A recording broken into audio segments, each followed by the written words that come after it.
మరి అట్లుంది. ఇప్పుడు పిఠాపురంలో పవన్ కళ్యాణ్ వస్తాడంట. సింపుల్ గా వస్తాడు. మెజారిటీ సింపుల్ లక్ష అంట, దాటుతుంది. లక్ష దాటుతాడు. ఎందుకంటే పిఠాపురంలో ఉన్నదంతా మనోళ్ళే. అనలే అంట. నేను వేపిస్తా పిఠాపురం పోయి మరి. ఇప్పుడు ఇవన్నీ అంటే పోతాయి అంటున్నావా? పిఠాపురం మా బ్యాచ్ అది. అంతేనా? పవన్ కళ్యాణ్ మళ్ళీ వచ్చేసి జై పవన్ కళ్యాణ్, జై జనసేన.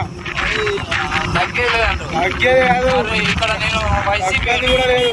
కాదు, ఇక్కడ జగన్ ఉంది, నాది జగన్ పార్టీ. నువ్వు పిఠాపురం అంటున్నావు. రాదు పిఠాపురం ఎడికి రాదంటున్నావు. పవన్ కళ్యాణ్ వస్తాడంట. వాడు బరాబర్ వస్తాడు తమ్ముడు. వంగ గీత ఏం చేస్తుంది మరి? వంగ గీత గారు ఆమె గెలవదా? అవునా? కష్టం అంటేంద్రా, ఖచ్చితంగా గెలుస్తుంది. గెలవదు. తమ్మి మీ వల్లనే కాదు, మంచి పవన్ కళ్యాణ్ మీద